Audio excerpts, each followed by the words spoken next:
काही गोष्टी प्रयत्नाने मिळतात, काही गोष्टी प्रारब्धाने मिळतात, पण दिव्य आणि अलौकिक गोष्टी जर मिळवायच्या असतील तर त्याच्याकरता कृपा लागत असते. उदाहरण सांगेल, मला सांगा, रेड्यासारखा निर्बुद्ध प्राणी आहे, रेड्यासारखा निर्बुद्ध प्राणी आहे, त्याला तुम्हाला बोलतं करायचंय.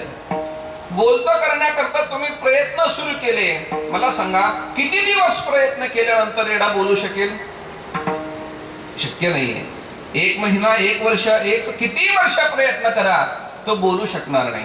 बर, जो प्रयत्नाने बोलू शकणार नाही तो प्रारब्धाने तरी बोलेल. अहो, ज्याचं रेडा होणं आहे तर खालचं प्रारब्ध आहे, तो बोलू कधी शकणार आहे?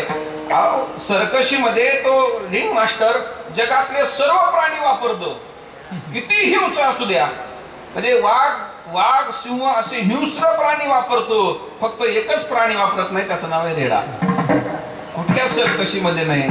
असा निर्बुद्ध प्राणी जो प्रयत्नाने बोलू शकत नाही, जो प्रारब्धाने बोलू शकणार नाही, पण असा जर बोलवायचा असेल तर माझ्या ज्ञानोबरांसारखीची कृपा झाली तर तो बोलेल. महाराज, होता कृपा तुमची पशु बोले वेद, निर्जीव चाले भिंद, महिमा अगाध. हे कृपेचं सामर्थ्य आहे. म्हणून ऐका, संप्रदायामध्ये, अध्यात्मामध्ये कृपेला अनन्यसाधारण महत्व आहे. ज्ञानोबराय म्हणतात अशी कृपा श्री गुरूंनी माझ्यावरती केलेली आहे. पण अशी कृपा तुमच्यावरती केल्यामुळे तुम्हाला काय अनुभव आलेला आहे? ज्ञानोबराय म्हणतात माझ्या जीवनामध्ये श्री गुरु कृपेचा जो अनुभव आलेला आहे तो ज्ञानोबराय अभंगाच्या शेवटच्या चरणात सांगतात.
ज्ञानदेव म्हणे तरलो तरलो आता उद्धरिलो गुरु कृपे.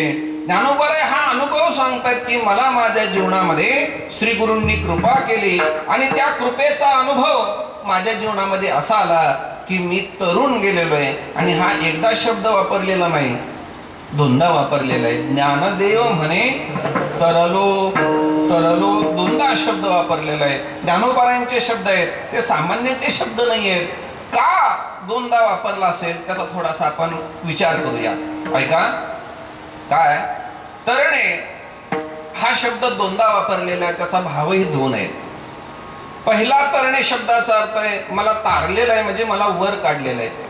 आणि दुसऱ्या तरणे शब्दाचा आहे तारलेलं आहे, माझं माझं हित केलेलं आहे, माझं कल्याण केलेलं आहे. ऐका, मला वर काढलेलं आहे. काय तरणे हे क्रियापद एका विशिष्ट गोष्टीची संबंधित येतं.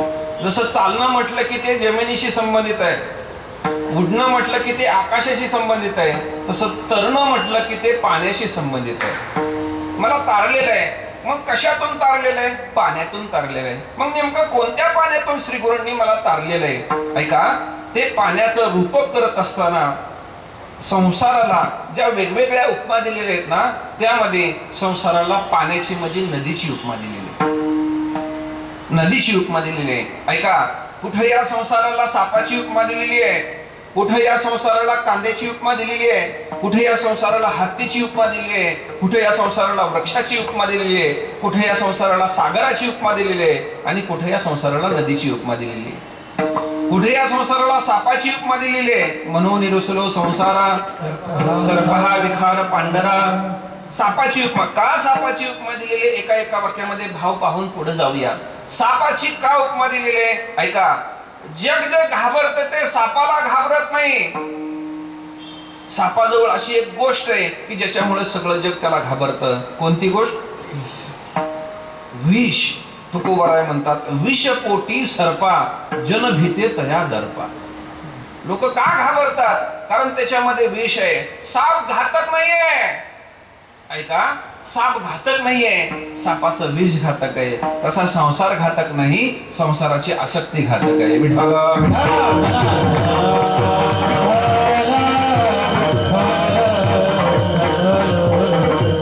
दुसरा भाव असा आहे साप घातक नाही, सापाचं विष घातक आहे. म्हणून आपल्यामध्येच एक गारुडी नावाचा वर्ग आहे. तो या सापाला जवळ करतो, या सापाचा विषारी दात काढतो आणि या सापाला पोट भरण्याचं साधन करत असतो. संसार घातक नाही, संसाराची आसक्ती घातक आहे. आपल्यामधलाच एक संत नावाचा वर्ग आहे. तो या संसारामध्ये राहतो, संसाराचा आसक्ती नावाचा दात काढतो आणि परमात्मा प्राप्त करून मुक्त होतो. म्हणून सापाची उपमा दिली. कुठे या संसाराला कांद्याची उपमा दिलेली आहे. वैकुंठवासी गुरुवर्य भुले बाबा कांद्याची उपमा दिलेली आहे. संसार म्हणजे काय ते म्हटले कांद्यासारखा विचार करा. एकाने संसार कांदा पाहण्याकरता कांदा हातामध्ये घेतला, त्यांनी वरचं टरफल काढलं, त्याला आतमध्ये काय दिसलं? दुसरं टरफल दिसलं. कांदा पाहण्याकरता त्याने तेही टरफल काढला, आतमध्ये काय दिसलं? तिसरं टरफल दिसलं. कांदा पाहण्याकरता त्याने तेही टरफल काढलं, आतमध्ये काय दिसलं? आता काही रात्रभर हेच सांगत बसू का? टरफल काढत काढत काढत त्याला लक्षात आलं कांदा म्हणजे फक्त टरफलच आहे, दुसरं काहीच नाही. संसाराचा विचार करा. फल कटतो संसार,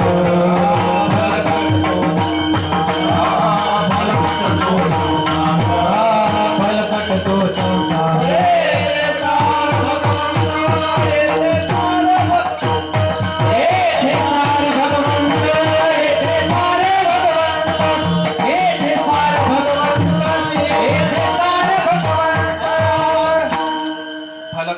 संसार संसार हा टरफलासारखा आहे आणि परमात्मा हा सार आहे. कांद्याची उपमा कुठं कुठे या संसाराला सागराची उपमा दिलेली आहे. का दिलेली आहे? भाव पाहून पुढे जाऊया. ऐका. जग चंद्रावर गेलं, जग मंगळावरती गेलं, एवढ्या वर जाऊ शकलं, पण समुद्राची खोली किती आहे आजपर्यंत विज्ञानाला सांगता आलेले नाही.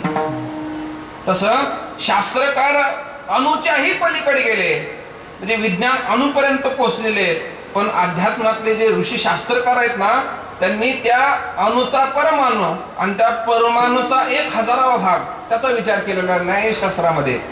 परमाणुच्या 1000व्या भागाचं चिंतन करणारं आमचे शास्त्रकार आहेत. पण संसार म्हणजे काय याचं ज्या वेळेस वर्णन आलं ते म्हटले आम्हालाही कळत नाही. या मा सामाया, जे काही नाही त्याला संसार म्हणा.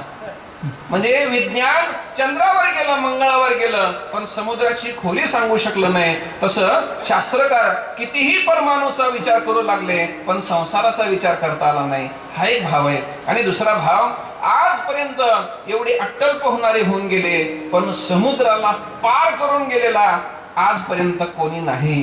तसं संसाराचा विचार करायला लागलं तर एवढे मोठे मोठे लोक होऊन गेले, पण या संसाराचा पार करू शकले नाही. कोण कोण? तुकोबाराय म्हणतात करिता विचार तो हा दृढ संसार आणि ब्रह्मादिका पार न उल्लंघवे सामर्थ्य. म्हणून संसाराला सागराची उपमा आहे.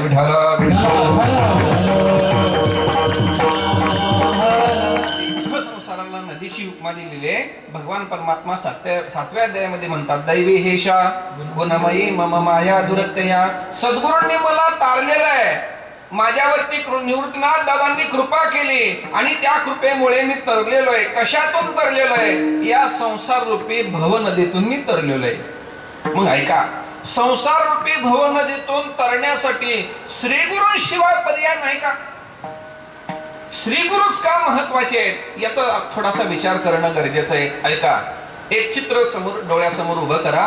एखादी नदी आहे, त्या नदीच्या या तीरावरून आपल्याला पलीकडच्या तीराला जायचंय. आपल्या समोर 3 पर्याय असतात. पहिला पर्याय आहे की आपण स्वतः कपडे काढावे, त्या प्रवाहामध्ये उडी टाकावी, पोहत पोहत पलीकडे जावं. हा पहिला पर्याय. एखादा म्हणेल आम्हाला पोहताच येत नाही, तुमच्यासाठी दुसरा पर्याय, एखादा अट्टल पोहणार असेल त्याच्या काशेला धरावं आणि पलीकडे जावं. कासेला घेतया न लगते सायास, पोहणार तयास पार पावे. त्याच्या काशेला धरावं आणि त्याच्यासोबत पहिल्या तीराला जावं. एखादा म्हणेल आम्हाला तसाही कोणी भेटला नाही, सोपा उपाय सांगतो, नावेमध्ये बसा.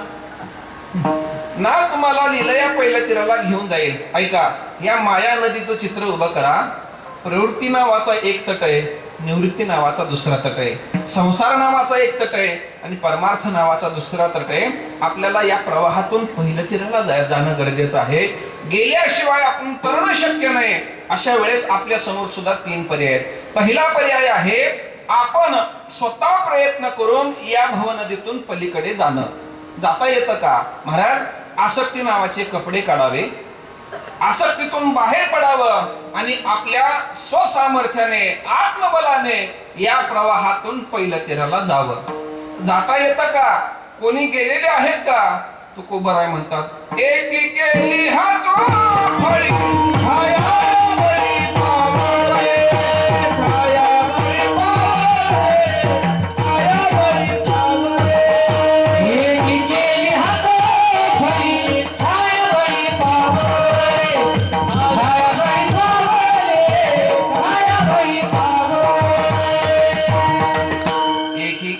हातोफळी. हातोफळी करणं हा वाङ्मयातला वाक्प्रचार आहे. हातोफळी करणं म्हणजे काय? असं आहे, जेवढा प्रवाह वेगवान असतो ना, त्या प्रवाहामध्ये तेवढेच भोवरे असतात. हा भाव योगेश महाराज मी एका फडकऱ्याचा ऐकला. जेवढे वेगवान प्रवाह असतात तेवढे त्याच्यामध्ये भोवरे असतात. आणि त्या भोवऱ्याचं वैशिष्ट्य असतं, एकदा का माणूस त्याच्यामध्ये अडकला ना, तो त्याला खाली नेतो, वरती आणतो, खाली नेतो, वरती आणतो, माणसाचा श्वास गुदमरतो आणि तो गतप्राण होतो. पण त्याच्यातून बाहेर पडायचं असेल तर त्याच्याकरता एक युक्ती लागते, पण पोहणारा अट्टल लागतो, हुशार लागतो. ज्या वेळेस त्या भोवऱ्याने तुम्हाला वरती आणलं असतं ना, त्यावेळेस आपल्या उजव्या हाताने त्या भोवऱ्याची धार तोडायची. धार तोडल्यानंतर तो भोवरा तुम्हाला बाहेर फेकून देतो. असं धार तोडणं म्हणजे हातोफळी करणं. कारण या संसाराला भोवरा म्हटलेलं आहे. कोणते भोवरे? माया ममतेचे भोवरे किती भयानक फेरे. माणसं जे गुरफडतात ना, ते माया ममतेच्या भोवऱ्यात गुरफडतात आणि तिथं माणसं दमछाक होतात, म्हणजे गतप्राण होतात. बाहेर पडायचं असेल तर आत्मबलाने हातोफळी करून बाहेर पडा. हा पहिला उपाय आहे. पण हा उपाय आपल्यासाठी नाही. एवढं सोपं नाही. आपल्या सामर्थ्याने माया ममतेचे आणि आसक्तीचे दोर तोडणं एवढं सोपं नाही. तुकोबाराय म्हणतात, आपल्या अंगे तोडी माया जाळ, ऐसे नाही बळ कोणापाशी. नाही बाबांना, एवढं सामर्थ्य नाही. जीवेसाठी यत्न भाव त्याची नाव बळकट, पहिलं तीरा जाता काही संदेह नाही भवनदी. ज्यांनी या माया नदीतून तरुण जाण्यासाठी प्रयत्न केले ना, जे जे उपाय केले त्या उपायानेच त्यांना संपवलेलं आहे. विठ्ठल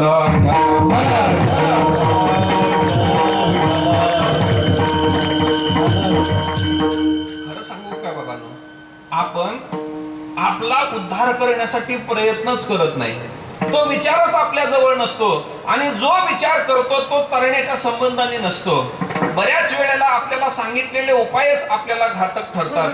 तुकोबारांनी एक दृष्टांत असा दिलेला आहे.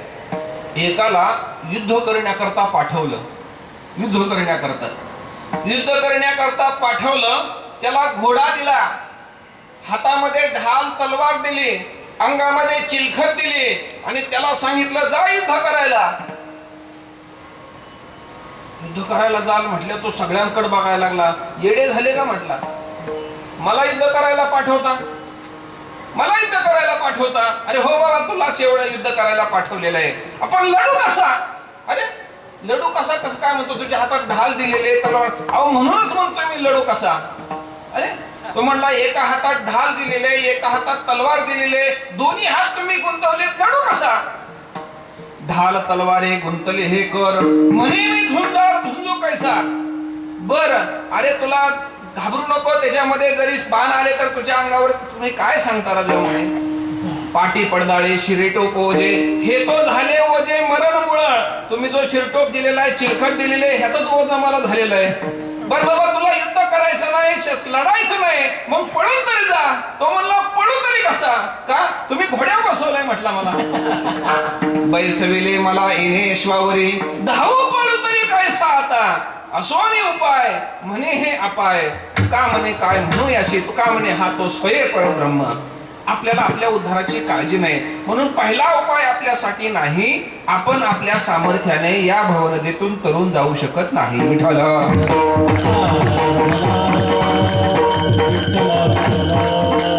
ऐका, मी 3 उपाय सांगितलेले. एक तर आपल्या सामर्थ्याने पहिल्या तीराला जाऊ शकता. जर आपल्याला आपल्या सामर्थ्याने पोहून पलीकडे जाता येत नसेल तर दुसरा पर्याय कोणता सांगितला होता? एखादा अट्टल पोहणारा असेल त्याच्या काशेला धरावं आणि आपण पहिल्या तीराला जावं. असा कोण आहे? ऐका, असा एक आहे, तो म्हणजे विटेवर उभा असलेला परमात्मा. विठ्ठल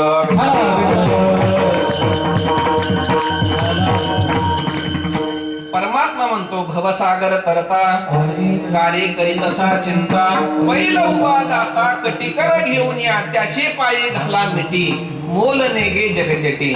असे नदीतून तरुण जाण्यासाठी आपलं सामर्थ्य कमी पडत असेल, पोहता येत नसेल, अट्टल पोहणाराच्या कासेला धरावं. असं या भवनदीतून आपल्याला जर आपल्या सामर्थ्याने पहिल्या तीराला जाता येत नसेल तर परमात्म्याच्या काशीला धरून पहिल्या तीराला जावं. कारण साधू संतांनी जे देवाला काम लावले नाही ना, ते एकच काम लावलेले आहे. देवा पंढरपूरला आला, विटेवरती उभा आहात, आता शांत बसायचं नाही. मग काय करायचं? मूढ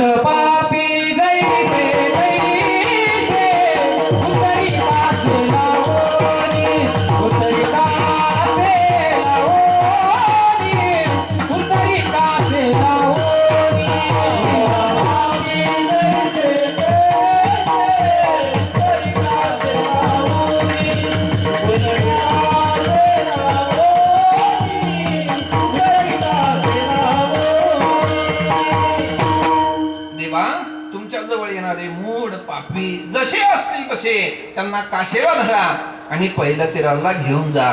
आपण देवाला विनंती करावी, देवा आमचं सामर्थ्य नाही आहे, देवा आम्ही आमच्या सामर्थ्याने नाही या संसारातून तरू शकत. हे माया ममता मोह याची पाश आमच्याच्याने नाही तुटू शकत. मग काय करा देवा? माझे चित्त तुझे पायी राहे ऐसे करी काही, धरून या बाही. देवा आम्हाला घेऊन चला बरं, आमचं सामर्थ्य नाही. हा या माया नदीतून तरण्यासाठी दुसरा उपाय आहे. पण इथे एक अडचण आहे. पहिला पर्याय अशक्य आहे, आपल्याला तरणं सोपं नाही. आणि दुसरा पर्याय अवघड आहे. का अवघड आहे? कारण या नदीतून आपल्याला देवाने कासेला धरून पहिला तीराला न्यावं. याकरता देवाच्या समोर जी रांग उभी आहे ना, ती कुठपासून आहे माहिती आहे का? वाळवंटापासून सुरवरांची मांदी उभे जोडोनी हात. कोण कोण आहे त्याच्यामध्ये? शुक सनकाधिक नारद तुंबर भक्ताच्या कोटी कोट्यावधी भक्त तिथं हात जोडून उभे. देवा आम्हाला या माया नदीतून पहिल्या तीराला घेऊन जा. आमचं सामर्थ्य कमी पडतंय, देवा तुमचं सामर्थ्य आहे, कासेला धरून पहिल्या तीराला घेऊन जा. मग जर कोट्यावधी भक्त देवासमोर हात जोडून उभे असतील तर मग एवढ्या कोट्यावधी भक्तांमध्ये मेरा नंबर कब आएगा? महाराज आपला परमार्थ असा आहे, 4 दिवसातून कोल उसत माळ घातली, एक आषाढीची वारी केली की दुसऱ्या वर्षी तो म्हणतो, गेल्या वर्षी मी भीमाशंकर सोसायटीतलं पारायण केलं होतं, ज्ञानेश्वरी पारायण केलं, कीर्तन ऐकली होती, आता पुढल्या वर्षी मला विमानच आलं पाहिजे. तुकाराम महाराजाला आलं तसं मलाही आलं पाहिजे. एवढं सोपं आहे का? असं आहे महाराज. आपला परमार्थ फार थोडका आहे महाराज. ज्या साधू संतांनी जाळोनी संसार बैसलो अंगणी, कोणासाठी केली प्रपंचाची होळी, एवढा अट्टहास केला, त्यावेळेस तुकोबारांना देवाचं दर्शन झालं. हो, आपल्या हाताने आपला संसार जाळला, त्यांनी पाण्यामध्ये बुडवला, तेव्हा कुठे देवाची प्राप्ती झालेली आहे? आपला संसार तसा नाही, परमार्थ नाही, म्हणून तो प्रयत्न आपल्यासाठी शक्य नाही. पहिला प्रयत्न अशक्य आहे, आपल्या सामर्थ्याने जाऊ शकत नाही.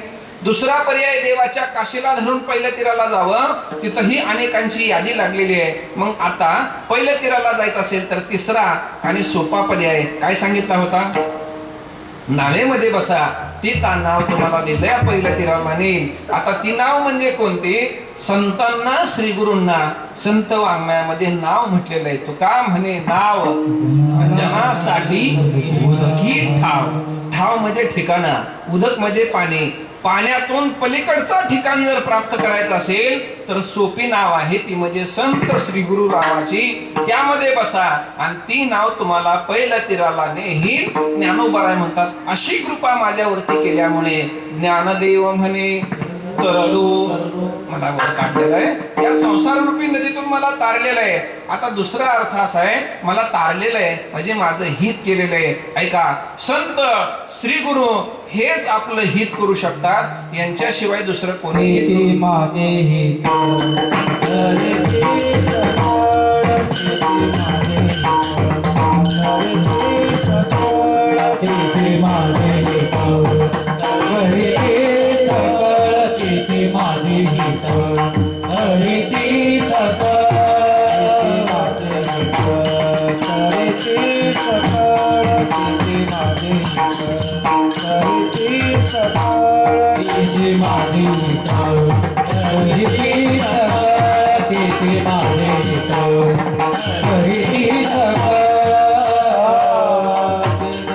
गोपाळ कृपा करी गेले हा गोपाळ कृपा करी हरिती सकळ